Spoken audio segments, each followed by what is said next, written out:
What's up, y'all? I'm out here at the range, as you can see back behind me, on what's turned out to be a beautiful day out here. Temps in the mid 60s right now. Beautiful sunshine out here. We got a nice breeze blowing, so you really can't ask for much better than this. Now, I've done a couple of tests out here today. One was a good one, one was a bad one. This one right here, I have no doubt is going to put us another check mark in the good column. We got us some spicy 40 Smith & Wesson. So we got the jelly contraption ready for one more round here with a couple of chronos and 2 blocks of gel. Now, I've done a couple of tests, but everything is stayed at the back side except down here. No way we getting way down there with this one, so we'll have plenty of room for this test. Heavy clothing barrier up front, of course, with the layer of denim, fleece, and 2 layers of cotton t-shirt. And what we got here should be a really good 40 Smith & Wesson performance. This stuff was sent to me by Joe, so I really appreciate that. We've got the Buffalo Bore Heavy 40 Smith & Wesson Plus P. This is their 155 grain JHP. Now they're saying 1,300 feet per second here from this stuff.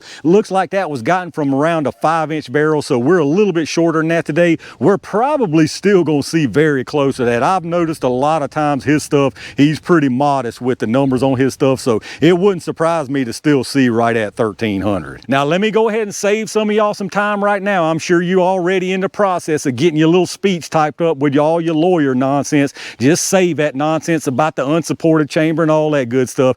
Let me handle my stuff, y'all handle your stuff. A 40 Smith & Wesson for me at 1,300, 155 grain, I'm not even the slightest bit concerned about any of that nonsense. Here's your look at the cartridge. You got a brass case there. I believe this is a Nosler projectile. I'm not positive. I didn't look on the site at the info for that, but pretty sure that's a Nosler just by looking at it. And what we're running these things out of are my usual test subjects for 40 Smith & Wesson. For the full size, we've got the G22 here with the 4.5-inch barrel, and then for the shorty, I've got the G27 with the 3.5. Now, like I always mention, if you've got a 23, you can expect performance somewhere right in the middle of these two. But this is definitely one of those times where I really don't have any doubt we're going to see some good performance, but I'm curious just to see how speedy these things are. Let's get everything set up and see what they can do. All right, let's see what kind of numbers we can get from these charging buffaloes, y'all. I'm gonna do a 5-round average from each barrel length, starting with the 22 first. Now, remember, the box is saying 1,300, but I do believe that's out of a 5-inch, so we may not see that. You will see multiple numbers from this radar. The large numbers right here at the muzzle, and then you've got 5 across the bottom. The first one there is set for 3 yards, which is roughly where the gel is here at 10 feet, and then the others are set for 10, 15, 25, and 50 yards. Let's see what we get. I would love to still see that 1,300. I'm guessing we're gonna be a little bit shy though. Woo, that's some spicy boy stuff. 1322, spicy stuff right here, son. 1313, good stuff right here. 1310, 1316, and 1302. This right here is no joke for 40 Smith & Wesson. Now, somebody's gonna ask me, how is the recoil? It's a rowdy boy for sure. All right, y'all, that's what I'm talking about right there. We had a 5-round average of 1,313 feet per second. That's gonna put this 40 Smith & Wesson right at 600 foot-pounds of energy. Extreme spread of 21 with a 7.7 standard deviation. So very nice consistency considering how hot this stuff is. And it's hot, buddy. 1313. If I'm carrying 40 Smith & Wesson, this is it right here. Now, I did go pick up one of the cases just to look at it. I mean, there's no kind of bulging. I mean, there might be a tiny bit, but no more than you would see from any other just normal standard type of round. So again, you do what you think is right, but don't bother me about it. So let's get this stuff reset and see what that finger stinging 27 does. All right, let's see what this shorty can do with them, y'all. I already know this little 27 is, I call it the finger stinger, because it is a little finger stinger if you get some hot stuff. Normally when it's cold, so hopefully the warmer weather will spare my finger out here. Let's see what it does. Well, that ain't bad at all, actually. 1251, not stinging at all. 1248, 1246. This stuff is good, y'all. 1254. I mean, this is some good 40 Smith & Wesson right here in 1245. Let's check out the average. All right, y'all, more absolutely fantastic performance right here from this short barrel. We had a 5-round average of 1,249 feet per second, an extreme spread of 9 with a 3.7 standard deviation. This stuff is incredibly consistent. It's not anything out of the ordinary. The 10 mil that I run is absolutely incredibly consistent, and this 40 is just following right along with it. So 1249 here, and if you remember on the longer barrel, it was 1313. So you're talking about 64 feet per second difference between them. Considering the barrel length, that makes perfect sense with the weight of the projectile and all that jazz. All this being said right here, there is absolutely zero doubt. This is one of those times that there is absolutely zero doubt this round right here is going to put it on this gel. But let's get it reset, and y'all know what time it is. All right, y'all, it's classes in session, and the professor is 40 Smith & Wesson jelly time. I'm gonna put one through each barrel length into the gel, starting with this 22. There ain't no doubt right here, we're gonna get some good performance from both of these bad boys. Whoo, I came out the doggone side, I think. Let me go check it out. Yep, sure enough, that one decided it wanted to leave us. It looks really nice as far as the disruption. I'm sure it was perfectly expanded, but we gotta catch the projectile. All right, that's much better right there. Let me go check that one out.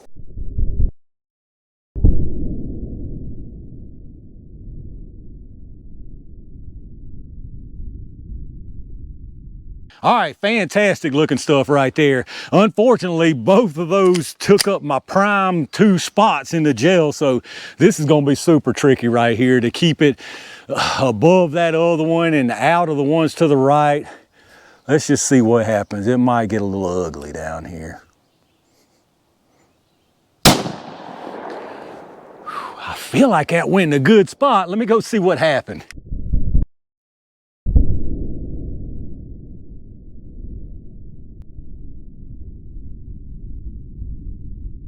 All right, let's check out what we got down here, y'all. I wanted to go about ½ an inch higher so I could put it right in the middle right there, but got a little tiny bit low. It's very, very tricky even being this up close with all these tracks, but it's completely clear. It's behind this one in the front, so I'll show you some different angles.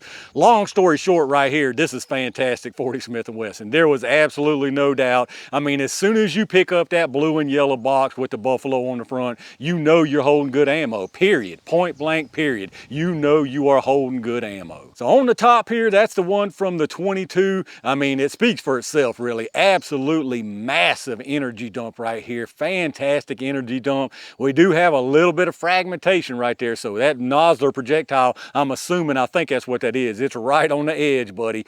But nice, nice transfer. This thing goes all the way through this first block into the second block, probably about an inch. And you've got some fantastic expansion to go with that perfect penetration. And then, of course, down below that, now on the front here, this was another 22. It's basically identical to that one. I'm surprised the projectile's not down here on the ground somewhere. I may run across it, but anyway, behind that one is the one from the 27. It really looks pretty much the same. I don't see any fragmentation on that one though. Well, I take that back. I do see some right through here. So pretty much the same as far as the energy transfer, disruption through the block here. Now I did have a little less energy because a little less velocity. This one goes into the second block. Now it goes a little bit further because it doesn't have as much expansion. This one's probably a good 4.5, maybe 5 inches into this second block, and you do have some expansion, but just not nearly as much as that one from the 22. As far as your penetration, this one here on the top from the G22 is exactly 17.25 inches. That's absolutely perfect right there. And then down on the bottom from the 27, you're at 20.5 inches. So good bit more right there, but a good bit less expansion. And here's your close look. I got you kind of in an angle so you can see behind that one in the front. Again, 22 there, 27 back behind this first one. As you can see, both of them look fantastic. I mean, that is some beautiful performance right there from both of them. All the way through there, massive expansion right there on that one. We go down to the 27, you can see definitely expanded, but not nearly as much. And then if you look from the top here, that one actually down there, that's gonna be the 27 this time. This one's still the 22, but you can see, I mean, just fantastic. They look basically the same when you look at all the different angles of them, pretty much the same. Well, all three of them really, it's a good example because they all three did what they were supposed to do. That one just came out the side.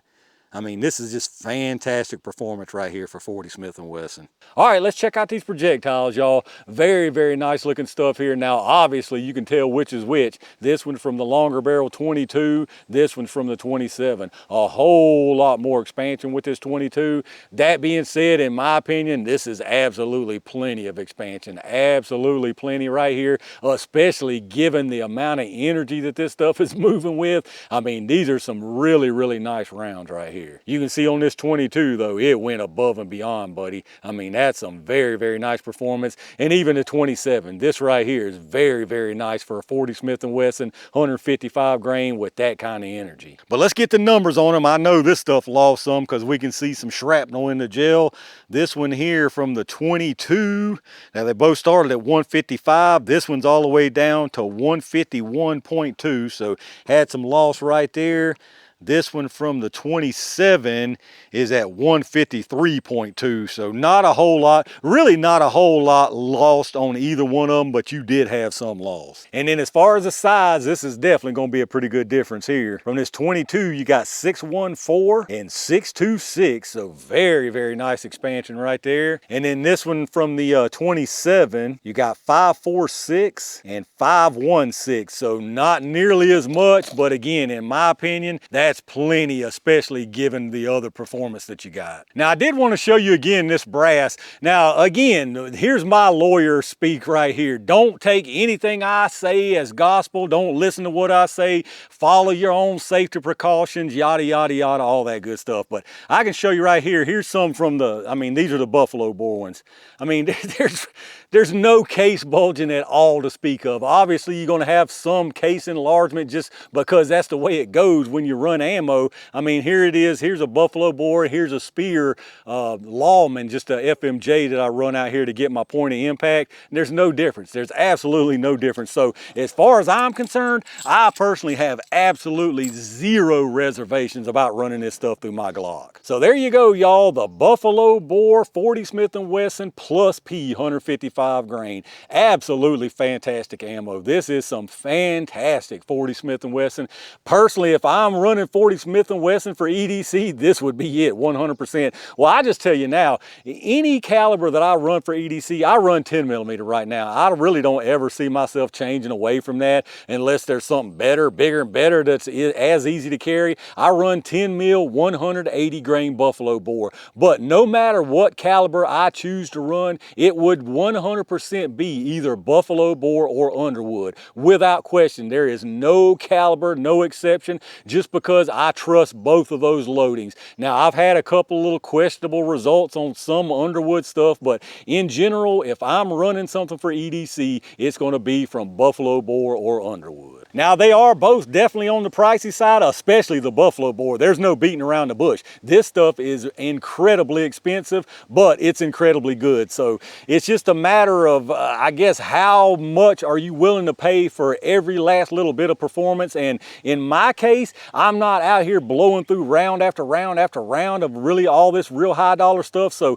I'm willing to spend that little bit extra to get that little bit more performance. All right, y'all, I purposely saved this one right here as the last test of the day because I figured it'd give me a good one to round out the day with, and it absolutely did not disappoint. This is absolutely top tier, fantastic performance for 40 Smith & Wesson. I'm pretty sure it's the best 40 Smith & Wesson I've tested. I can't think of any off the top of my head that I tested that was as good as this, especially in the energy department. This stuff is knocking on the door of 10 mil. It's actually stronger than a lot of the weak so-called 10 mil that I've tested. So really nothing left to say about these right here. Absolutely fantastic performance. Let me know down in the comments, those of y'all that do carry 40 Smith & Wesson, what do you carry in it? What do you think about the performance right here? Would you be bothered by it being plus P and the whole unsupported through the Glock chamber nonsense? Let me know down in the comments what your thoughts are. Like I always remind you, if you're doing some shopping, check out those affiliate links in the video description. All kinds of really good stuff down there, and anything you pick up helps the channel, so I really appreciate that. Big thanks again to all my Range Gang members and every single one of y'all for supporting the channel. Some pretty interesting stuff done out here today, and I've got tons more on the way, so stay on the lookout for that. And in the meantime, stay safe, stay prepared, and I'll see you soon.